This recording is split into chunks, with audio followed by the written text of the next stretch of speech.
नमस्कार, मैं अशोक कुमार पांडे और स्वागत है आपका टीसीएच पर। जैसा मुझे लगा था कि जैसे जैसे देश के अंदर जरूरी मुद्दे उठेंगे, वोट चोरी का मुद्दा उठेगा, टैरिफ का मुद्दा उठेगा, बाकी सारी बात होंगी, वैसे वैसे देश के अंदर सांप्रदायिक माहौल खराब करने की कोशिश की जाएगी, हिंदू मुसलमान का बवाल पैदा करने की कोशिश की जाएगी। वही हो रहा है और इसका एक सबसे बड़ा बहाना अगर कहीं मिला है तो वो आई लव मोहम्मद में मिला है।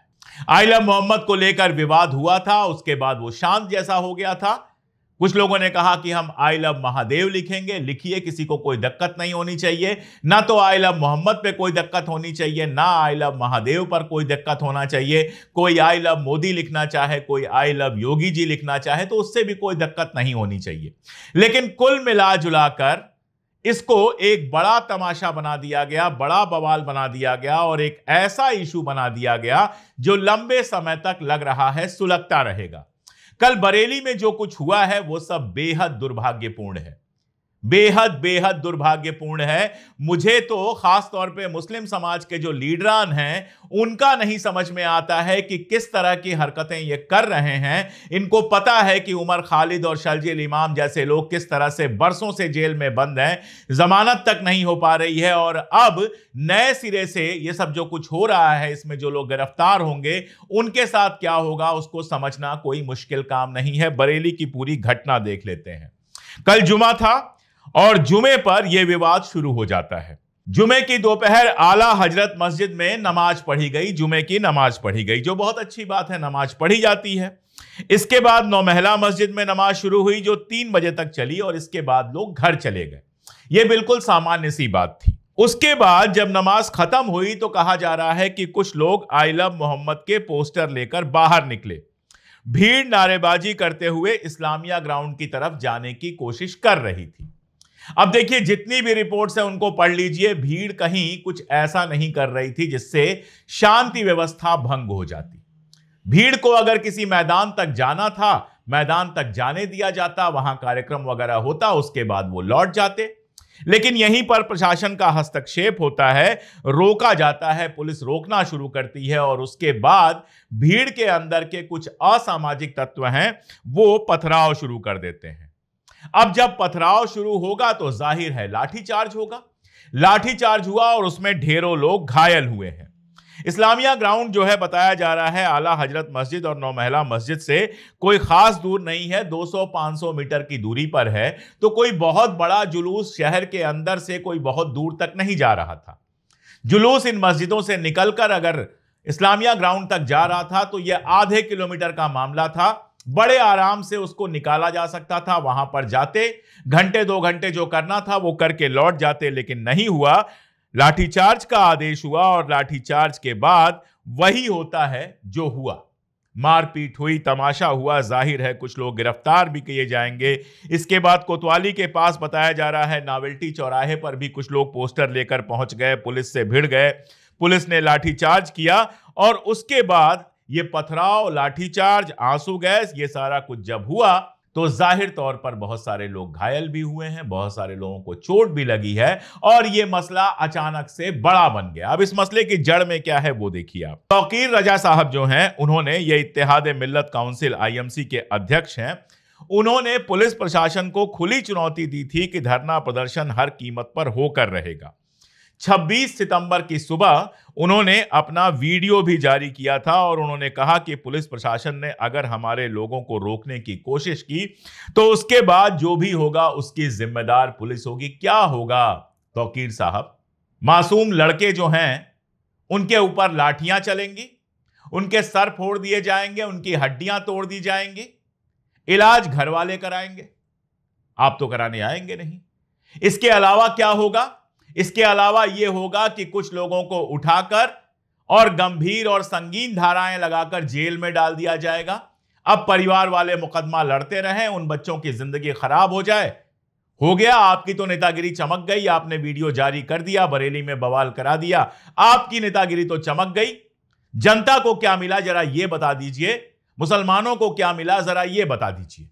जब पता है यूपी में बार बार, यूपी नहीं पूरे देश में बार बार आपको पता है कि इस तरह की चीजें जब भी होती हैं, कुछ मुसलमान गिरफ्तार होते हैं, कुछ मारे पीटे जाते हैं, कल को किसी को गोली लग जाए, यही सब होता है, तो इस मुद्दे पर अलग से भड़काने की क्या जरूरत थी? जुमे की नमाज हो रही थी, वहां पर इस पर बात हो जाती। अलग से भीड़ इकट्ठा करके जुलूस निकालने और बाकी सब करने की क्या जरूरत थी? ये सवाल मैं आपके सामने रख रहा हूं। किसी को बुरा लगे तो बुरा लग जाए, क्योंकि मैं जानता हूं कि इस तरह से जुलूस निकाल दिए जाते हैं, भड़का दिया जाता है, और उसके बाद झेलते हैं वो लोग जिनके बच्चों की, जिनके घर वालों की हड्डियां टूटती हैं, जिनके बच्चे, जिनके घर वाले गिरफ्तार होते हैं, और जिनके घर कुर्क होते हैं, जिनके घरों पे बुलडोजर चलते हैं, वो झेलते हैं। बाकी लोग तो आराम से मजे ले रहे होते हैं। एक बहुत सीधी सी बात है, कितना कुछ हो जाता है, कोई घर से निकलने की बात नहीं करता, बेरोजगारी पे कोई नहीं निकलता, गरीबी पे कोई नहीं निकलता। शर्जील इमाम और उमर गिरफ्तार हैं। कल एएमआईएम के एक नेता से पूछा गया कि शर्जील इमाम यहां से चुनाव लड़ने वाला है, तो आप क्यों लड़ रहे हैं? तो उसने कहा, मैं नहीं जानता शर्जील इमाम कौन है। इन मुद्दों पर कहीं सड़क पर निकले हुए लोग आपको दिखाई नहीं देंगे। लिंचिंग्स हो गई इतनी जगह पर, उस पर भी सड़क पर निकले हुए लोग आपको दिखाई नहीं देंगे। मजहब के नाम पर भड़का कर इस तरह आप जो सड़क पर निकाल रहे हैं, आप बेसिकली सरकार के हाथ में खेल रहे हैं। बेसिकली आप उसको कटोरे में, थाली में परोस के वही दे रहे हैं जो सरकार चाहती है। सरकार यही तो चाहती है कि इस तरह की चीजें हों, और उसके बाद कानून अपना काम करेगा कि नाम पर लगाकर उठाकर लोगों को जेल में डाला जाए, गिरफ्तार किया जाए, जितना दमन संभव है उतना दमन किया जाए। मैं कई वीडियोस बना चुका हूं इस इशू पर, क्योंकि इस इशू को लेकर बात किया जाना बहुत जरूरी है। मैंने हर बार कहा है कि किसी को आई लव मोहम्मद कहने का पूरा हक है। इसमें कहीं कोई कानूनी अड़चन नहीं है, कहीं कोई दिक्कत नहीं है। कोई आई लव मोहम्मद कहना चाहे, कोई आई लव महादेव कहना चाहे, किसी को कोई दिक्कत होनी नहीं चाहिए। लेकिन इसी को अगर दंगों का मुद्दा बना दिया जाएगा, इसी मुद्दे पर अगर पूरे देश में आंदोलन चलाया जाएगा, तो फिर वही होगा जो हो रहा है। जो लोग भी मुझे सुन रहे हैं, चाहे वो किसी भी मजहब, किसी भी समुदाय के हों, जरा सोच के देखें कि इसमें फायदा किसका है और नुकसान किसका है। आपने जुमे की नमाज पढ़ ली, उससे ज्यादा असर आई लव मोहम्मद से हो जाएगा। मस्जिद के अंदर बैठकर नमाज पढ़ ली आपने, जो इस्लाम का हिस्सा है उसको आपने पूरा कर लिया, जो आपकी सुन्नत है वो आपने पूरा कर लिया। उसके बाद सड़क पे अलग से आपको आई लव मोहम्मद कहना है, उससे प्रेम हो जाएगा, उससे ज्यादा प्रेम दिख जाएगा। एक बार कहा गया, ठीक है, हुआ जो कुछ हुआ, बहस चली देश भर में, सपोर्ट किया लोगों ने, बात हो गई। उसके बाद क्या आप गली गली में लोगों को यह काम करने के लिए, सड़क पर निकलने के लिए, जुलूस निकालने के लिए, पुलिस से टकराने के लिए भड़काएंगे? यही सबसे बड़ा मुद्दा है आज आपकी कौम का। सोच के देखिए, हो सकता है मेरी बात बुरी लगे, लेकिन सोच के देखिए कि इससे हासिल क्या होगा, इससे मिल क्या जाएगा, सिवाय जेल लाठी के इससे क्या मिलने वाला है। जहां ये किस्सा हुआ है वहां देखिए आप, गांधीनगर में हिंसा हुई। गांधीनगर में जो हिंसा हुई वो भी आई लव मोहम्मद और आई लव महादेव के बीच में हुई। कहा गया कि हिंदू इलाके पर मुसलमानों ने हमला कर दिया, उसी समय लाइट ऑफ कर दी गई ताकि किसी का चेहरा ना दिखाई दे। अब किसने हमला किया भगवान जाने, इनके अपने लोग थे कि मुस्लिम थे कौन जाने, लेकिन कुल मिलाजुला के हुआ ये कि कहा गया मुसलमानों ने हमला कर दिया। अब चलिए, गिरफ्तारियां होंगी, सब कुछ होगा, शुरू हो गई होगी, झेलेगा कौन? मेरा सवाल यह है कि झेलेगा कौन? मैं कई बार मिला हूं ऐसे लोगों से जिनके घर के लोग गिरफ्तार हैं 5-5, 6-6 साल से। कभी जरा उनसे मिल के देखिए उनके हालत क्या है। जिन लोगों से पहले 15 दिन और महीने में घर वाले मिलने जाते थे, 3-3 महीने पर जाते हैं। क्या करें, दाल रोटी चलानी है, मुकदमा भी लड़ना है, अपना घर भी चलाना है। जो पड़े हुए हैं 5-5, 6-6 साल से, जरा उनके बारे में सोचिए और उनसे पूछिए कि भाई तुम्हें कैसा लग रहा है। वो तो चलो एंटी सीएए मूवमेंट में आए थे, एक जरूरी मुद्दा था, नागरिकता का मुद्दा था, लेकिन इस मुद्दे पर भी आप अपने लोगों को जेलों में भेजना चाहते हैं। आप चाहते हैं फिर से एक बार जेलें भर जाएं जवान मुसलमान लड़कों से। आप चाहते हैं एक बार फिर कई घर कुर्क हो जाए। आप चाहते हैं एक बार फिर कई घरों पर बुलडोजर चल जाए। एक सीधा सवाल है, मुद्दा आया, मुद्दे को खत्म होने दीजिए। मुद्दे को बड़ा करेंगे, बड़ा होता जाएगा, क्योंकि वो चाहते हैं कि आप मुद्दे को भड़काए रखें, चुनाव तक कम से कम भड़काए रखें, ताकि हिंदू मुसलमान की पॉलिटिक्स करने में आसानी हो सके। आप देखिए, गांधीनगर में बताया जा रहा है 60 से ज्यादा लोगों को गिरफ्तार किया गया है। मुझे बताने की जरूरत नहीं है कि कौन से लोग गिरफ्तार हुए होंगे, लेकिन इसके बावजूद महाराष्ट्र से मैं एक बयान पढ़ रहा था। माजलगांव कोई जगह है, वहां कोई मौलवी साहब हैं, वो आदित्यनाथ के खिलाफ बयान देते हैं कि अगर बैनर जिन लोगों ने आई लव मोहम्मद का लगाया है उनमें से किसी भी व्यक्ति को गिरफ्तार किया गया तो उनको, योगी को, माजलगांव में दफना दिया जाएगा। मतलब हैसियत नहीं है आपकी, सब जानते हैं। बस इस तरह के आग में घी डालने वाले जो बयान हैं वो देकर आप देश के अंदर हिंदू मुसलमान को भड़काए रखने का जो पूरा खेल चल रहा है उसमें आप शामिल हो जाते हैं। आप आराम से भारतीय जनता पार्टी और आरएसएस को मौका दे देते हैं कि वो अपना खेल और तेज कर सके। अखिलेश यादव का बयान मैं पढ़ रहा था, सपा प्रमुख हैं, उन्होंने कहा सरकार द्वारा ताकत का इजहार करना उसकी कमजोरी दिखाता है। सब जानते हैं, बिल्कुल सही कहा अखिलेश जी ने, कि सरकार ताकत तभी दिखाती है जब वो कमजोर पड़ती है। लद्दाख में कमजोर पड़ती है तो सोनम वांगचुक को उठाकर गिरफ्तार कर लेती है, यहां कमजोर पड़ेगी तो आपको उठाकर गिरफ्तार कर लेगी। ये बिल्कुल सही कहा।